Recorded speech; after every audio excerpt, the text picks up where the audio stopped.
சனாதனம் கொசுவை மாதிரி ஒழிக்க வேண்டியது, சைவ வைணவம் அதை பற்றிலாம் எவ்வளோ கீழ்த்தரமாக பேசினார். பல பேர் ஓய்சின்னு கிண்டல் பண்ணது. கட்சியினர் தரக்குறைவாக பேசுறதுக்கு இன்னும் ட்ரைனிங் கொடுக்குறாங்களோன்னு முதல்ல. தரக்குறைவாக பேசுறது கண்டிக்கிறதே இல்லை. எனக்கு செலுத்து திமுகவில் இந்த மாதிரி தரக்குறைவாக பேசுனதை கண்டிக்கிற ஒரே ஆள். விமர்சிக்க வேண்டியதான் எதிர்கட்சியினோட கடமை. அதிமுக எடப்பாடி பழனிசாமி காலத்தில், அவர் ஆட்சி காலத்தில் பல தவறுகள் செஞ்சாங்க. அதனுடைய விளைவு தானே அவங்க ஒரு பிடிக்கலைங்க நீங்கள் வாங்க அப்படி சொன்ன அர்த்தம்.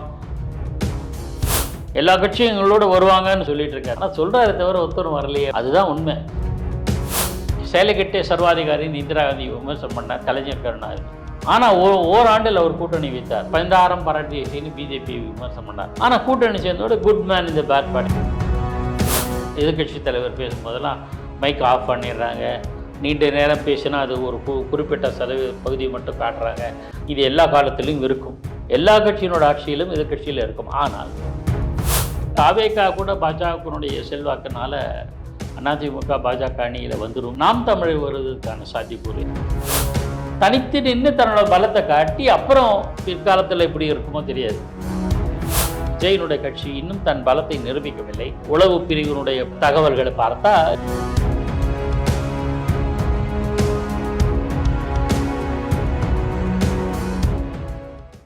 நியூஸ் ஸ்கொயர் தமிழ் நேயர்களுக்கு வணக்கம். இன்று நம்முடைய சிறப்பு விருந்தினராக இணைந்திருப்பவர் மூத்த பத்திரிகையாளர் திரு பாக்கி அவர்கள். வணக்கம் சார். வணக்கம் வினோத் சார். இப்போ கரண்ட் பாலிடிக்ஸ் பார்க்கும்போது டிஎம்கே ஐடி விங் ஒரு கார்ட்டூனை போட்டிருக்காங்க சார்.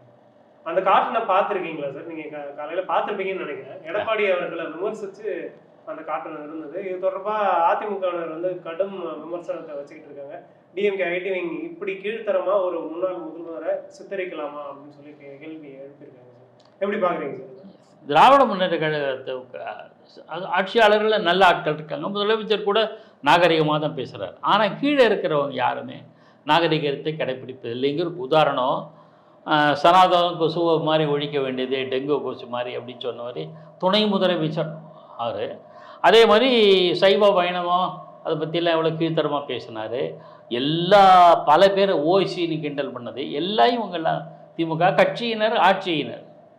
கட்சியினர் இந்த தரக்குறைவாக பேசுறதுக்கு இன்னும் ட்ரைனிங் கொடுக்குறாங்களோன்னு முதல்ல. ஒரு காலத்தில் அறிஞர் அண்ணா காலத்தில் எல்லாரையும் படிக்க வச்சார். அது கட்சியினர் எல்லாரும் படிப்பகங்கள், அறிவியல், அரசியல் விஷயங்களை தெரிந்து கொள்ளுகிற ஒரு அணுகுமுறை இருந்தது. அதெல்லாம் பண்பட்ட இது இருக்கு. இன்னும் ஒரு சில பேர் இருக்காங்க, இல்லை சொல்ல. ஆனால் இது தரக்குறைவாக பேசுறது கண்டிக்கிறதே இல்லை. எனக்கு செலுத்து திமுகவில் இந்த மாதிரி தரக்குறைவாக பேசினதை கண்டிக்கிற ஒரே ஆள் கனிமொழி தான். அவங்கள நான் பல சந்தர்ப்பங்களை சந்திச்சிருக்கேன். பட் ஒரு ஆள் போகிறார், நிறைய பேர் வேணும் இல்லையா? ஆக தரக்குறைவாக நீங்கள் எடப்பாடி பழனிசாமி ஆட்சி காலத்தில் கீழடி விஷயத்தில் அதிக கவனம் செலுத்தவில்லை என்பது ஒரு அரசியல் பார்வை, ஒரு விமர்சன பார்வை. அதில் தப்பே கிடையாது. அதை சொல்ல வேண்டிய முறைன்னு ஒன்று இருக்குல்ல. தமிழர்களின் தொன்மையான நாகரிகம் கண்டெடுக்கப்படுகிற கீழடி விஷயத்தில் மத்திய அரசை வலியுறுத்த எடப்பாடி பழனிசாமி தவறி விட்டார். இல்லை சார், அப்போ பண்ணிட்டு தானே சார் இருந்தாங்க. அமர்நாத் ராமகிருஷ்ணன்ற ஏஎஸ்ஐ ஆஃபீஸர் கூட அப்போ பண்ணிட்டு இருந்தாங்க. நம்ம செய்தி சேனல்கள்லாம் பார்த்துருக்கோம். அமர் ராமகிருஷ்ணன் ஐஏஎஸ்ல தொல்லியல் நிபுணர் அவர்.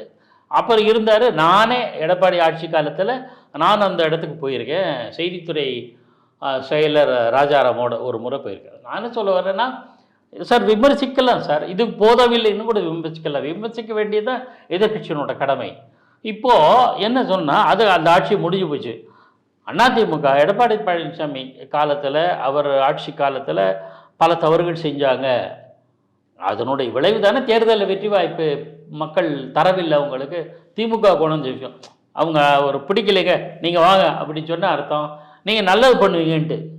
திமுக ஆட்சி வந்தால் நல்லது பண்ணும் அப்படி நீங்கள் என்ன பண்ணீங்கன்றது கேள்வி வருதில்லை.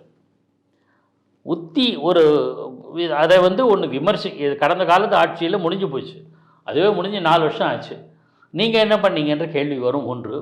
ரெண்டாவது, அவர் காலத்தில் இருந்த விமர்சிப்பதற்கு தவறில்லை விமர்சனம். ஆனால் விமர்சனம் செய்வதில் ஒரு பண்பு வேணும் இல்லையா? அதுதான் வருந்தத்தக்கதாகவும் அணுகுமுறை சரியானதல்ல என்று நான் நினைக்கிறேன். சார், இது மாதிரி ஏற்கனவே நம்ம நிறைய கார்ட்டூன்கள்லாம் வந்திருக்கு. அதை பற்றின ஒரு எதிர்ப்புகள்லாம் வந்திருக்கு சார். அந்த மாதிரி பார்க்கும்பொழுது ஒரு ஹெல்தி பாலிடிக்ஸ் இல்லையோ இங்க அப்படின்ற ஒரு நிச்சயமா அது ஒரு ஹெல்த்தி பாலிடிக்ஸ் இல்லைங்கிறது வருத்தம் தான். எந்த கட்சியும் பல்வேறு ஊடக விவாதங்களில் அந்த எதிரொலிக்குது.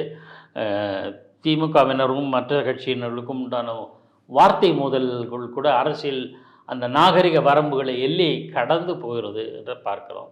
அது வருத்தத்துக்குரிய. அதெல்லாம் மாறணும். ஏன்னா என்கிட்ட சரக்கு இருக்குதுன்னு வச்சுக்கோங்களேன், என்கிட்ட பாயிண்ட் இருக்குன்னா நான் பாயிண்ட்டை பேசுவேன். பாயிண்ட் இல்லைன்னா தான் குறுக்கு வழியில் இந்த மாதிரி அட்டாக் பண்ணுறது ஆயிடுது. தனிநபர் தாக்குதல் வந்து இந்த மாதிரி தொடர்ச்சியாக பண்ணுறது சரியா இருக்குமா? ஏன்னா இப்போ ஒரு இன்டலெக்சுவலாக ஒரு ஒரு வாதத்தை வைக்கிறதுக்கும் இந்த மாதிரியான கார்ட்டூனை போடுறதுக்கும் வித்தியாசம் இருக்குல்ல சார்? கார்ட்டூன் கூட போடலாம், ஆனால் கார்ட்டூன் எப்படி போடுறீங்கிறது தான் முக்கியம். பண்போடு போடுறது தப்பு கிடையாது. இப்போது இப்போ சில நாளேடுகளில் சில கார்ட்டூன்கள் இது ரொம்ப பண்புக்குரியதாக இருக்குது. பல வழிகளுக்கு இப்போ எனக்கு சட்ட நினைவில் சில கார்ட்டூன்கள் தீர்வுக்கும் வழிவகுத்திருக்கு. ஆனால் அதை வந்து அதை நாகரிகமாக செய்வது என்பது தான் முக்கியம். அது இந்த particular cartoon IT wing cartoon பார்த்தேன். ஏதோ மத்திய அரசுக்கு பிஜேபிக்கு டேடி என்று சொல்கிறாங்க. இதெல்லாம் அந்த அளவுக்கு செய்ய வேண்டாம். அது அவர் எடப்பாடி பழனிசாமி வந்து அவரோட உருவத்தையே வந்து கேலி செய்கிற மாதிரி அதெல்லாம் ஏற்புடையதில்லை. விமர்சனம் செய்யலாம், கடுமையாகவே விமர்சனம் செய்யலாம். அதுக்குன்னு ஒரு வரம்பு இருக்குல்ல, அது செய்யாதது வருத்தத்துக்குரியது. சார் இப்போ அதிமுக வந்து எந்த அளவுக்கு அவங்களோட ஸ்திரப்படுத்திக்கிட்டு இருக்காங்க அப்படின்னு பார்க்க முடியுது சார். ஏன்னா இப்போ புது கட்சிகள்லாம் வந்திருக்கு. சில கட்சிகளில் வந்து உறுதியாக இருக்காங்க, நாங்கள் தான் ஆட்சிக்கு வரோம்னு சொல்கிறாங்க. தாபாய்க்கா மாதிரியான கட்சிகள். அடுத்து பார்க்கும் பொழுது சீமான் அவர்கள் தனித்து போட்டிடுவேன்றாரு. அவருக்கு வந்து ஓட் பேங்க் இன்க்ரீஸ் ஆகியிருக்கு அப்படின்னு சொல்கிறாங்க. இப்போது இத்தனை காலகட்டத்தில் நீங்கள் பார்த்துருப்பீங்க, பல்வேறு எலெக்ஷன்கள்லாம் நீங்கள் பார்த்துருப்பீங்க சார். இப்போ அதிமுக எந்த அளவுக்கு டைனமிக்காக இருக்குது?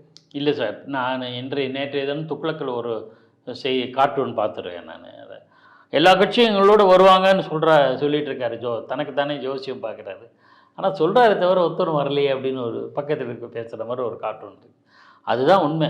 இவர் இன்னமும் முயற்சி செய்ய என்னன்னா, நான் வந்து செல்வி ஜெயலலிதா அவர்களை பார்த்துருக்கேன். எம்ஜிஆர் அவர்களை நான் நெருக்கமாக பார்த்ததில்ல. அப்போது அவர் உடல்நலம், நான் ஃபீல்டுக்கு ஆக்டிவாக வந்தபோது அவர் உடல்நலம் இல்லாமல் போச்சு. ஆனால் ஜெயலலிதா அம்மையாரை வந்து நெருங்கி பார்க்கும்போது எந்த அளவுக்கு அவங்க டைனமிக்காக செயல்பட்டவங்களோ அந்த டைனமிசம் இன்றைய அதிமுகவில் இல்லை.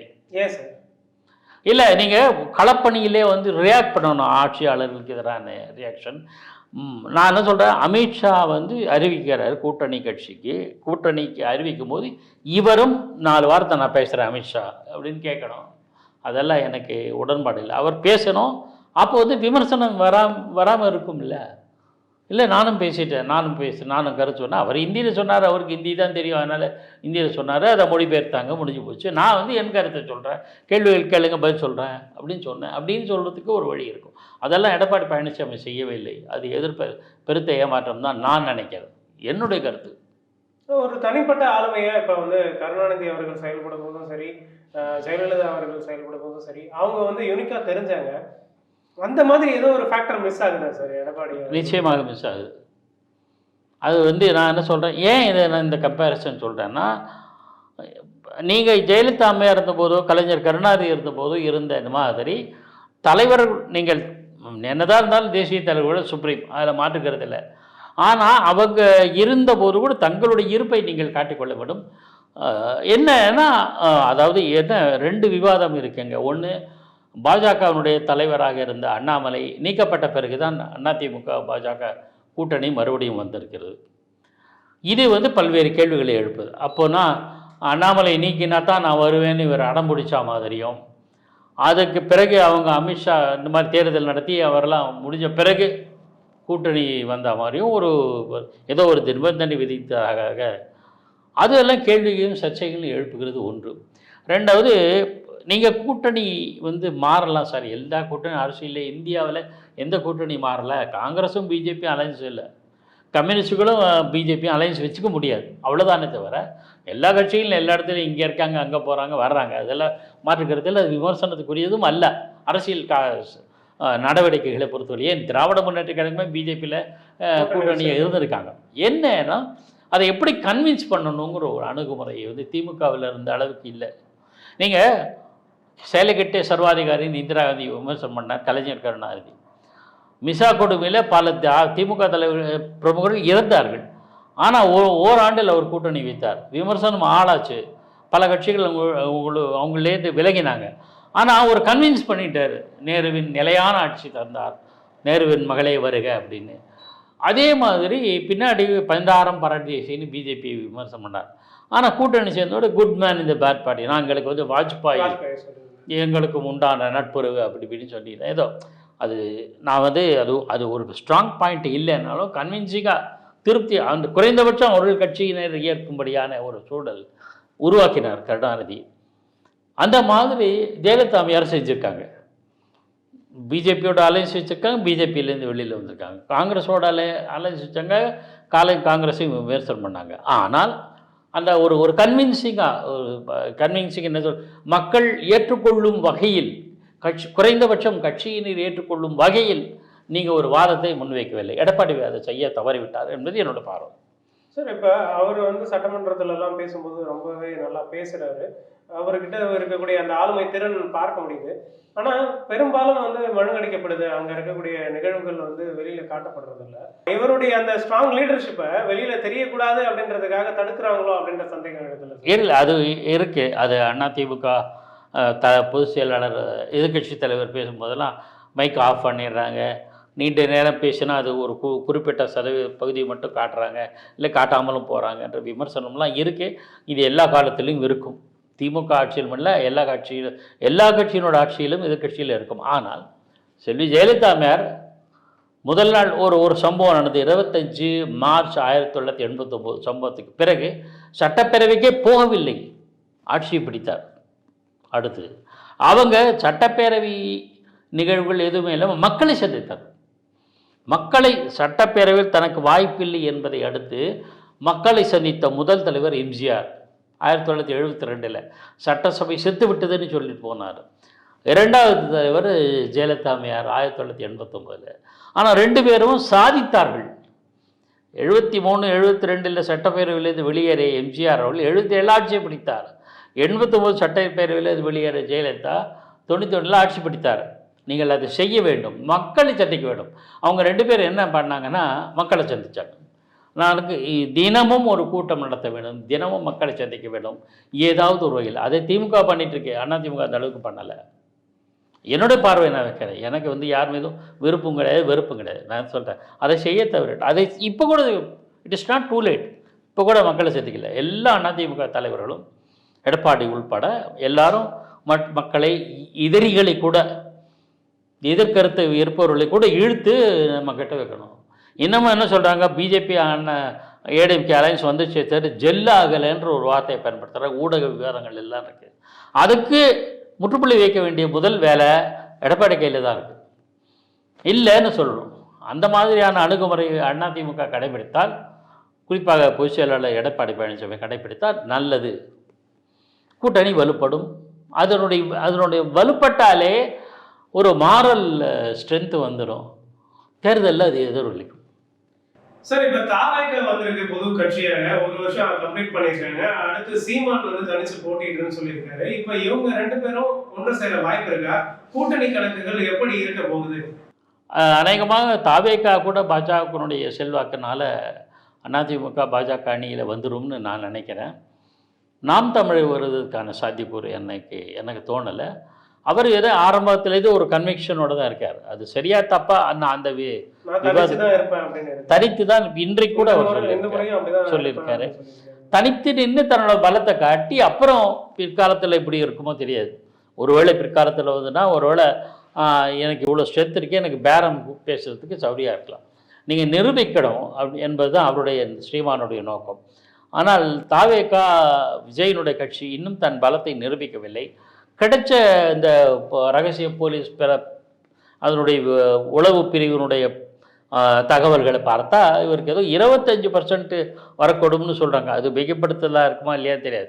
ஆனால் எதுவாகிறது எல்லா யூகங்களுமே சார் தேர்தல் நடந்து நீங்கள் வெற்றி பெற்ற பிறகு தான் தெரியும். நீங்கள் ஆர்கே நகர் இடைத்தேர்தலில் எந்த கட்சி வெற்றி பெறுது? அதாவது ஜெயலலிதா மறைவுக்கு பிறகு ஏற்பட்ட இதில் யார் ஜெயிச்சாங்க? அப்புறம் டிடிவி தினகரன் ஆட்சியை பிடிச்சிட்டாரா? நீங்கள் வந்து அவர் ப்ரூவ் பண்ணுறது அந்த ஒரு இது மட்டும் போதாது. நீங்கள் தொடர்ந்து ஒரு ஒரு பொது தேர்தலை சந்தித்து உங்கள் பலத்தை காட்டணும். 1973 எம்ஜிஆர் அப்போ தான் புதுசாக கட்சி ஆரம்பிச்சிருக்காரு.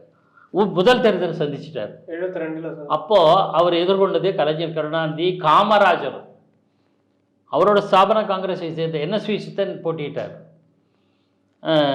ஆனால் மூன்றாவது இடத்துல திமுக பொன் முத்துராமலிங்கம், முதலிடம் பெற்றவர் மாயத்தவிர அதிமுக முதல் முறையாக செய்து. ஸோ தேர்தல் களத்தை நீங்கள் சந்தியுங்கள், தொடர்ந்து சந்தியுங்கள், அப்போது உங்கள் பலம் தெரியும்.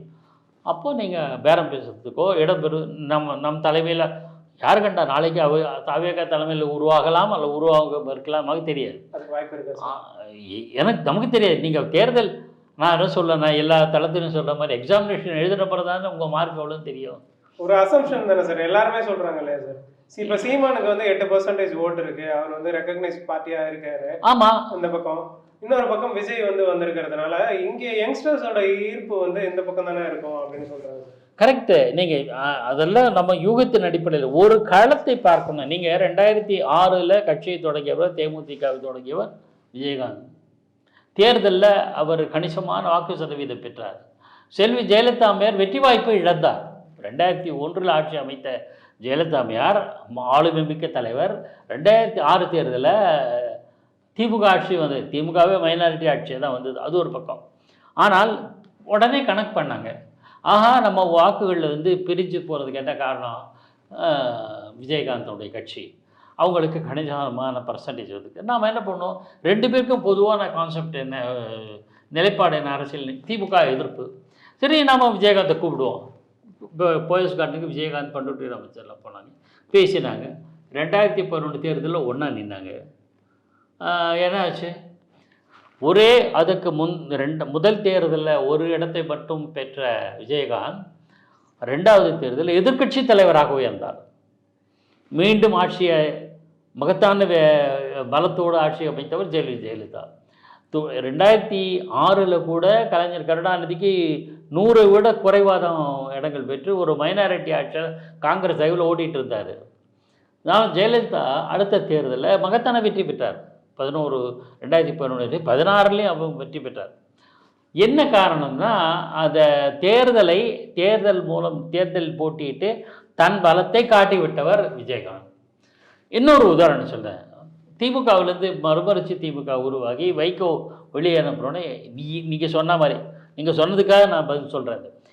ஏராளமான இளைஞர்கள் வைகோ பக்கம் போகிறாங்க. நான் கண்கூடாக பார்த்துருக்கேன். ஏராளமான இளைஞர்கள் வந்து வைகோ பின்னாடி போனாங்க.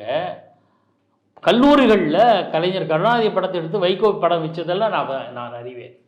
ஒரு பெரிய நீண்ட பாரம்பரியமிக்க ஒரு கல்லூரியில் அப்படியெல்லாம் நடந்ததை நான் கண்ணால் பார்த்துருக்கேன். அந்த அவங்க மாணவர்கள் கூட்டத்தில் வைகோ பேரை சொல்லுவாங்க. அந்த அளவுக்கு செல்வாக்கு மிக்கவராக இருந்த துடிப்புள்ள திமுக மேலே வெறுப்பு, அதிமுக மேலே அலுப்பு. ஏன்னா அது ஆட்சியில் இருந்ததுனால. ஆனால் 96 தேர்தலில் வைகோ என்னாச்சு? சுத்தமாக காலி. ஆக இளைஞர்களை ஈர்ப்பதனாலே வெற்றி கிடைக்கும்னு இல்லை. என்ன ஸ்ட்ராட்டஜி? நீங்கள் தேர்தலில் உங்கள் பலம் என்னன்னு நிரூபித்து காட்டுங்க, நல்லது. இதுதான் நான் விஜயகாந்தையும் சொல்கிறேன், வைகோவையும் சொல்கிறேன், டாக்டர் ராமதாஸையும் சொல்கிறேன். அதை நிரூபித்து காட்டுன்னா நல்லது. ஆனால் அதுவரையில் நீங்கள் பேரம் பேசுகிறதுக்கோ இதெல்லாம் முடியாது. எனவே எல்லாத்துக்கும் கடைசியை முற்றுப்புள்ளி வைக்கிறேன். எனவே அவர் ஏதேனும் ஒரு அணியோடு இணைந்து போரிடுவது தான் இப்போதைக்கு அவருடைய அரசியல் தொடக்கத்துக்கு ப்ரேயர் சாங்குக்காக தான், வரவேற்புரைக்காக தான். அதுக்கு பிறகு பார்க்கலாம். தனித்து நின்று அவர் வெற்றி பெறுவாரா தெரியாது. சீமான் வந்து படிப்படியாக அவர் வந்து ஜெயலலிதா காலத்திலேயும் இருந்தவர், கலைஞர் கருணாநிதி காலத்தில் இருந்தவர். 2 பேரையும் எதிர்கொண்டே தனித்து போட்டிட்டு வாழ்ந்தார். அந்த மாதிரி நீங்கள் இப்போ சூழல் உங்களுக்கு கிடையாது. உங்கள் பலன் என்ன உங்களுக்கும் தெரியாது, மக்களுக்கும் தெரியாது, அரசியல்வாதிகளுக்கும் தெரியாது, நீங்கள் எதிர்க்கிற கட்சிகளுக்கும் தெரியாது. ஆக நீங்கள் வந்து தேர்தல் போட்டியிட வேண்டும். அது இல்லாத பட்சத்தில் என்கிட்ட கார் இல்லை சார், நான் என்ன பண்ணுவேன்? வேறு ஒரு காரு இல்லை வாடகை கார் தானே பயன்படுத்துவேன். அதுதான் சிம்பிள். அதை தாவேகா பண்ணணும். திமுக ஆட்சி மீதான நம்பிக்கை, திருப்தி எல்லாம் போயிடுச்சு. நீட்டை ஒழிப்போம், நீங்கள் மாதந்தோறும் மின்சார கட்டணம் வசூலிக்கப்படும், இதை செய்யப்படும், அதை செய்ய போகிறோம். நீங்கள் ஒன்றுமே நடக்கலை. பல பேருந்துகள் ஓட்டையாக இருக்குது, அந்த ஓடுற பஸ்ஸுலேருந்து விழுந்துடுறாங்க, படிகள் கிடையாது. இந்த அடிப்படை உளவியல் கூட, மக்கள் உளவியலை கூட புரிஞ்சிக்கல. ஓசின்னு பொன்முடி பேசுகிறார், இப்போ ஒரு எம்எல்ஏ பேசுகிறார். கூட்டணியில் இடம்பெற்றிருக்கிற கட்சிகள் எல்லாருக்குமே ஏதோ ஒரு விதமான மனத்தாங்கல் இருக்கிறது. இந்த நிலையில் திமுக 200 இடங்களை போட்டியிடும் என்றால் எப்படி முடியும்?